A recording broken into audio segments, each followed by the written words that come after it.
مسیح سیاق و سباق میں یہ جاننے کے لیے کہ یسوع مسیح واقعی کون ہے، ہمیں پرانے اور نئے عہد نامے دونوں کا مطالعہ کرنا چاہیے۔ میں ذکریہ امیر ہوں۔ خداوند یسوع مسیح کے عظیم نام میں آپ کی سلامتی ہو۔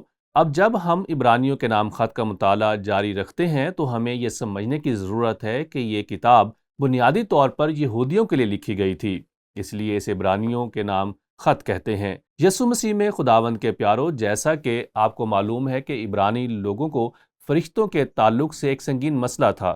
در حقیقت انہیں واقعی یہ سمجھنے میں دشواری تھی کہ یسوع مسیح کا رتبہ فرشتوں سے بڑا ہے۔ جیسے آپ دیکھتے ہیں کہ پرانے عہد نامے میں وہ اکثر فرشتوں کا سامنا کرتے تھے اور فرشتوں کی طاقت اور ان کی اہمیت سے واقف تھے۔ مسئلہ یہ ہے کہ جب یسوع مسیح آیا جس نے فرشتوں کو تخلیق کیا، ان کو اس حقیقت کو قبول کرنے میں دشواری پیش آئی، اور اس لیے عبرانیوں کا مصنف اس مسئلے کو حل کر رہا ہے۔ اب اس تعلق یہودی فرشتوں کے بارے میں جانتے ہیں اور اس طرح وہ پرانے عہد نامے سے واقف تھے۔ وہ داؤد نبی کے الفاظ سے بھی واقف ہوں گے۔ زبور 68 اور اس کی 17 آیت میں لکھا ہے، خدا کے رتھ 20,000 بلکہ ہزارہ ہزار ہیں، خداوند جیسا کوہ سینا میں ویسا ہی ان کے درمیان مقدس میں ہے۔ یسوع میں میرے عزیزو، اس کے بارے میں سوچیں کہ جب شریعت دی گئی تو فرشتے بلکہ ہزاروں فرشتے کوہ سینا پر موجود تھے، اور غور کریں کہ کلام کہتا ہے مقدس میں ہے۔ اور جب میں اس کے بارے میں سوچ رہا تھا، میں نے کتاب مقدس کے اس عظیم حوالے کے بارے میں سوچا جب سلیمان نے ہیکل کو مقدس ٹھہرایا۔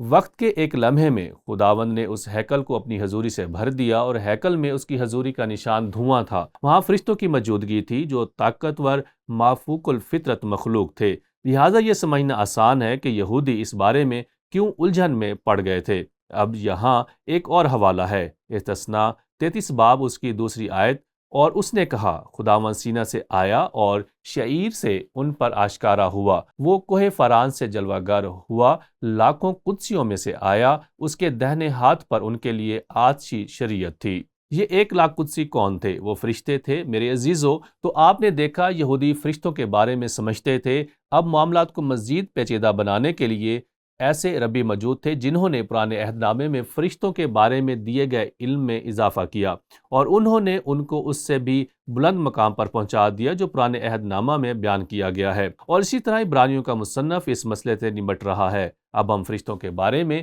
ایک چیز جانتے ہیں جو عبرانیوں کا مصنف ہمیں یہاں آیت 14 میں بیان کرتا ہے۔ وہ انہیں خدمت گزار روحیں کہتا ہے، اور یہ اپنے آپ میں ایک گہرا تصور ہے۔ کیا وہ سب خدمت گزار روحیں نہیں؟ وہ سب ہیں۔ یہاں لفظ وہ فرشتوں کی طرف اشارہ کرتا ہے۔ کیا وہ سب خدمت گزار روحیں نہیں جو نجات کی میراث پانے والوں کی خاطر خدمت کو بھیجی جاتی ہیں؟ اور جب میں اس بات پر غور کر رہا تھا تو میں نے اپنی زندگی پر دوبارہ غور کرنا شروع کر دیا، یہ سوچ کر کہ میں حیران ہو گیا کہ کتنی ہی بار فرشتوں نے میری حفاظت کی۔ اس کے بارے میں سوچیں، یہ بہت بڑی سچائی ہے، لیکن ہمیں یہاں ایک مسئلہ درپیش ہے۔ عبرانیوں کا مصنف جس مسئلے سے نمٹ رہا ہے وہ یہ ہے کہ خاص طور پر پہلی صدی کی دنیا میں کتاب مقدس میں پرانے عہد نامے کے ترجمان فرشتوں کو یسوع مسیح سے برتر پیش کر رہے تھے۔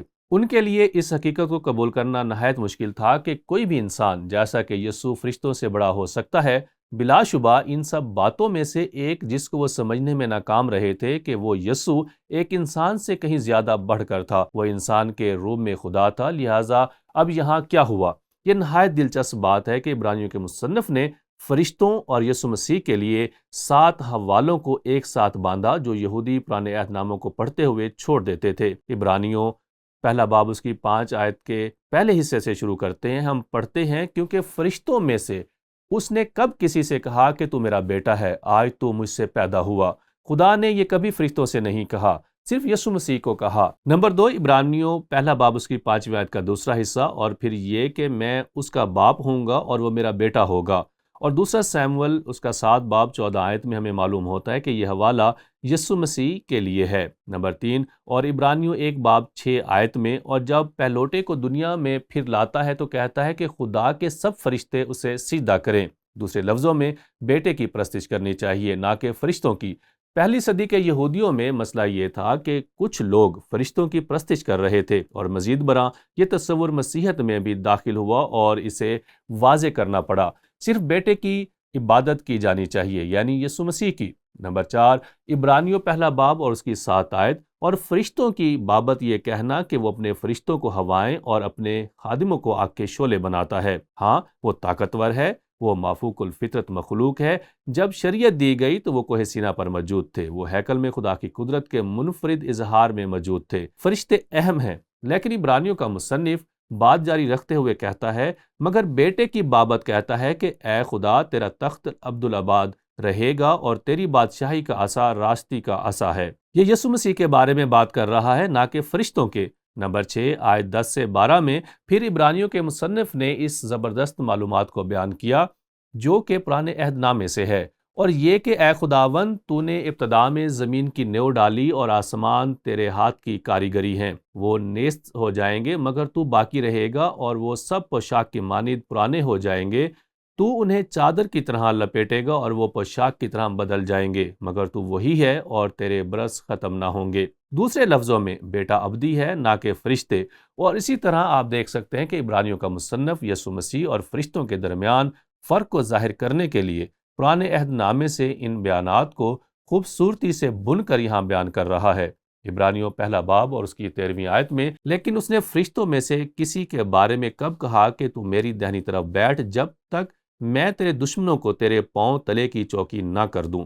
میرے عزیزو، آپ دیکھتے ہیں یہودی نئے عہد نامے کی دنیا میں جب یسوع مسیح بھی ایک یہودی کے طور پر آیا، ایک موقع پر کہا جب وہ اس کے معجزات کی وجہ سے اس پر حملہ کر رہے تھے، اور اس صورت میں ایک نابینا آدمی کی شفا یابی کی وجہ سے وہ ابراہیم کے بارے میں بات کر رہے تھے، اور انہوں نے کہا ہم ابراہیم کی اولاد ہیں۔ اور یسوع نے یوحنا کی انجیل اس کے 8 باب کی 58 آیت میں کہا، یسوع نے ان سے کہا میں تم سے سچ کہتا ہوں کہ پیشتر اس سے کہ ابراہیم پیدا ہوا میں ہوں۔ اور یہ وہ وقت تھا جب انہوں نے اس پر سنگسار کرنے کے لیے پتھر اٹھائے، اور یہاں اس کی ایک وجہ ہے کیونکہ ان کے ذہن میں فوراً جلتی ہوئی جھاڑی کا خیال آیا، اور انہوں نے موسیٰ کے بارے میں سوچا۔ انہوں نے اس حقیقت کے بارے میں سوچا کہ جب خدا نے چاہا کہ موسیٰ مصر میں واپس چلا جائے، اس نے خدا سے کہا میں کیا کہوں گا کہ مجھے کس نے بھیجا، میں کیا کہوں گا مجھے کس نے بھیجا۔ غور کریں کہ خدا نے خروج 3 باب اس کی 14 آیت میں کیا کہا۔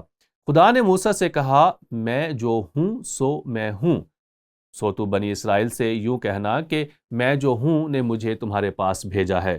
اب فوری طور پر آپ نے دیکھا فریسیوں اور مذہبی رہنماؤں کو معلوم ہو گیا کہ یسوع مسیح خدا ہونے کا دعویٰ کر رہا ہے، کیونکہ وہ وہی الفاظ استعمال کر رہا ہے۔ یسوع نے کہا کہ پیشتر اس سے کہ ابراہیم پیدا ہوا میں ہوں، جو کہ نہایت ہی اہم بیان ہے، کیونکہ بحیثیت انسان ہم زمانہ ماضی میں کہتے ہیں میں تھا، زمانہ حال میں کہتے ہیں میں ہوں، میں ہونے کی امید کرتا ہوں، لیکن جو یسوع مسیح کہہ رہا تھا وہ یہ ہے کہ میں ہوں، میں ہوں، میں ہوں، بغیر ابتدا اور بغیر اختتام کے۔ لہٰذا یوں انہوں نے اسے جان سے مارنے کے لیے پتھر اٹھائے۔ آپ نے دیکھا انہیں اس حقیقت کو قبول کرنے میں بہت مشکل کا سامنا کرنا پڑا کہ یسوع مسیح خدا ہے جس کا اس نے دعویٰ کیا تھا۔ یہاں یہ اصول ہے اور میں اسے یہاں دہراتا ہوں۔